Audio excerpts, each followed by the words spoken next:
അതുപോലെ ഇപ്പോൾ റീസെന്റ് ആയിട്ട് വന്നിട്ടുള്ള ഒരു ഇൻസിഡന്റ് ആണ് ശില്പ ഷെട്ടിയുടെ ഹസ്ബൻഡിന്റെ ഒരു ഇഷ്യൂ. ആള് 150 കോടിയുടെ ബിറ്റ്കോയിൻ സ്കാം കേസിൽ പെട്ടിട്ടുണ്ടായിരുന്നു. ഈ ബെയിലിന് വേണ്ടിയിട്ട് ഒരുപാട് ശ്രമിച്ചു ശില്പ ഷെട്ടിയുടെ ഹസ്ബൻഡ്, പക്ഷെ നടന്നില്ല, കൊടുക്കുന്നില്ല. ഈയിടെയായി സാബു ജേക്കബ് പറയുന്ന കാര്യങ്ങളൊക്കെ അവർക്ക് തന്നെ എതിരായിട്ടുള്ള കാര്യങ്ങളായിട്ടാണ് മനസ്സിലാക്കുന്നത്. പ്രത്യേകിച്ചും ഇപ്പോൾ പറഞ്ഞിട്ടുള്ള ഒരു കാര്യം നമ്മളുടെ പ്രധാനമന്ത്രിയെ അടക്കം ചൂണ്ടിക്കാണിച്ചിട്ട് പറയുന്നതിന് തുല്യമാണ്. അതായത് BJPയുടെ ലീഡർ എന്ന് പറയുന്നത് രാജീവ് ചന്ദ്രശേഖർ, 2020യുടെ ലീഡർ എന്ന് പറയുന്നത് സാബു ജേക്കബ്, BDJSലെ ലീഡർ തുഷാർ വെള്ളാപ്പള്ളി, ഈ 3 പേരും രാഷ്ട്രീയത്തിൽ നിന്ന് വളർന്നു വന്നവരല്ല, അവർ പ്രൊഫഷണൽസാണത്. അപ്പോൾ ആ 3 പേര് നേതൃത്വം കൊടുക്കുന്ന NDA എന്ന് പറയുമ്പോൾ ജനങ്ങൾക്ക് കൂടുതൽ വിശ്വാസ്യത വരും. കാരണം ഞങ്ങളുടെ ലക്ഷ്യം വികസനം മാത്രമാണിത്.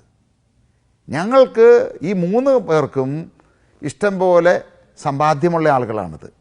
രാഷ്ട്രീയത്തിൽ നിന്ന് പണമുണ്ടാക്കുക. അപ്പോൾ സമ്പാദ്യമുള്ള ആളുകൾ മാത്രമാണോ രാഷ്ട്രീയത്തിൽ വരേണ്ടത്, നേതാക്കളാവേണ്ടത് എന്നാണോ സാബു ജേക്കബ് ഇവിടെ ഉദ്ദേശിക്കുന്നത്? അതായത് പണമില്ലാത്ത ആളുകൾ രാഷ്ട്രീയത്തിൽ ഇറങ്ങണ്ട എന്നാണോ? പണമുള്ള ആളുകൾക്ക് മാത്രം കയറിയാൽ മതി എന്നാണോ? ആവശ്യമില്ല. പക്ഷേ ഇന്ന് UDFൻ്റെയോ LDFൻ്റെയോ നേതാക്കന്മാർക്ക് ഇത് അവകാശപ്പെടാൻ സാധിക്കുമോ? അവർ ജീവിക്കുന്നത് രാഷ്ട്രീയം കൊണ്ടാണ്.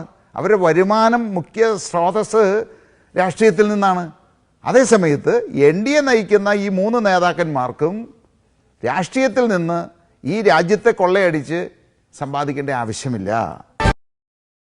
അതെ, രാഷ്ട്രീയത്തിൽ കൊള്ളയടിച്ച് സമ്പാദിക്കേണ്ട ആവശ്യമില്ല നിങ്ങൾ 3 പേർക്ക്. പക്ഷെ ഈ NDAയിൽ വേറെയും ഒരുപാട് നേതാക്കളില്ലേ? നിങ്ങൾ 3 പേര് മാത്രമാണ് NDAയിലുള്ളത്. കേരളത്തിൽ തന്നെ വേറെ നേതാക്കളുണ്ട്. ഇനി ഇന്ത്യയിൽ ഒട്ടാകെ നോക്കിക്കഴിഞ്ഞാൽ നമ്മൾ പ്രധാനമന്ത്രി അടക്കമുണ്ട്. നിങ്ങൾ ഈ പറയുന്ന ലിസ്റ്റിൽ പെടാത്തതാണ് പ്രധാനമന്ത്രി. പ്രധാനമന്ത്രി പ്രൊഫഷണൽ ഒന്നുമല്ല, ഈ പാർട്ടിയിൽ നിന്നും വന്ന ആളാണ്.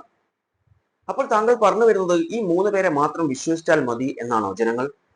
ഇന്ത്യയിലെ മറ്റു രാഷ്ട്രീയക്കാരൊന്നും വിശ്വസിക്കേണ്ട എന്നാണോ സാബു ജേക്കബ് ഇവിടെ പറഞ്ഞു വെക്കുന്നത്? അതുപോലെ സാബു ജേക്കബ് പറഞ്ഞ മറ്റൊരു കാര്യം എന്ന് പറയുന്നത് രാഷ്ട്രീയത്തിൽ നിന്നും സമ്പാദിക്കേണ്ട കാര്യമില്ല, ഒരുപാട് സമ്പാദ്യങ്ങൾ ഉണ്ടാക്കിയിട്ടുണ്ട് എന്നാണ്. ശരിയാണ്, പക്ഷേ ആ ഉണ്ടാക്കിയിട്ടുള്ള സമ്പാദ്യങ്ങളൊക്കെ സംരക്ഷിക്കണമല്ലോ. ഒരു ED കേസൊക്കെ ഉണ്ട് എന്ന് പറയുന്നത് കേട്ടിട്ടുണ്ടായിരുന്നു. അതുപോലെ രാജീവ് ചന്ദ്രശേഖറിന്റെ പേരിലും അതുപോലെ ഒരു കേസുണ്ട്, ഒരു ലാൻഡ് സ്കാമിന്റെ കേസ്. അങ്ങനെ BJPയിലേക്ക് എൻട്രി ചെയ്യുന്ന പലർക്കും ഇതുപോലെ ED കേസോ അങ്ങനെ എന്തെങ്കിലും കേസും കാര്യങ്ങളൊക്കെ ഉണ്ട്. അപ്പോൾ അതിൽ നിന്നൊക്കെ രക്ഷപ്പെടാൻ വേണ്ടിയിട്ടാണോ ഇതിൽ കയറുന്നത്? കാരണം ഈ കോൺഗ്രസിലുള്ള ആളുകളൊക്കെ ഒരുപാട് പേർ BJPയിലേക്ക് ജോയിൻ ചെയ്തിട്ടുണ്ട്. പക്ഷെ ഈ കയറുന്ന ആളുകളിലൊക്കെ കയറുന്നതിന് മുൻപ് കേസൊക്കെ ഉണ്ട്. ED അന്വേഷിക്കുന്നുണ്ടായിരുന്നു, ED റെയ്ഡ് ഉണ്ടായിരുന്നു, EDയുടെ വക കേസസ് ഒക്കെ ഉണ്ടായിരുന്നു. പക്ഷെ ഇവർ ഈ BJPയിലേക്കോ അല്ലെങ്കിൽ NDAയിലേക്കോ ജോയിൻ ചെയ്ത് കഴിഞ്ഞാൽ പിന്നെ അവരുടെ പേരിൽ കേസൊന്നും കാണുന്നില്ല. ED പണ്ടത്തെ അത്ര ആ ഒരു ഉഷാറൊന്നും പിന്നീട് കാണിക്കുന്നില്ല. അതെന്തേ? ഒരുപാട് ഇൻസിഡൻസ് ഉണ്ട്. അതുപോലെ ഇപ്പോൾ റീസെന്റ് ആയിട്ട് വന്നിട്ടുള്ള ഒരു ഇൻസിഡന്റ് ആണ് ശില്പ ഷെട്ടിയുടെ ഹസ്ബൻഡിന്റെ ഒരു ഇഷ്യൂ. ആള് 150 കോടിയുടെ ബിറ്റ്കോയിൻ സ്കാം കേസിൽ പെട്ടിട്ടുണ്ടായിരുന്നു. ഈ ബെയിലിന് വേണ്ടിയിട്ട് ഒരുപാട് ശ്രമിച്ചു ശില്പ ഷെട്ടിയുടെ ഹസ്ബൻഡ്, പക്ഷെ നടന്നില്ല, കൊടുക്കുന്നില്ല. ഒരുപാട് 4ഉം 5ഉം തവണ ബെയിലിന് അപ്ലൈ ചെയ്തിട്ട് ബെയില് കൊടുക്കുന്നില്ല.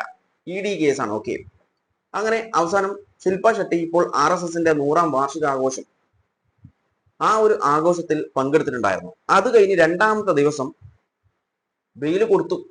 അതെന്തേ അങ്ങനെ? ഇത്രയും കാലം ബെയില് കൊടുക്കാതെ ഇരുന്നിട്ട് അവസാനം പെട്ടെന്ന് ഒരു സെലിബ്രേഷനിൽ പങ്കെടുക്കുകയും 2ാമത്തെ ദിവസം ബെയില് കിട്ടുകയും ചെയ്തു ഹസ്ബൻഡിന്.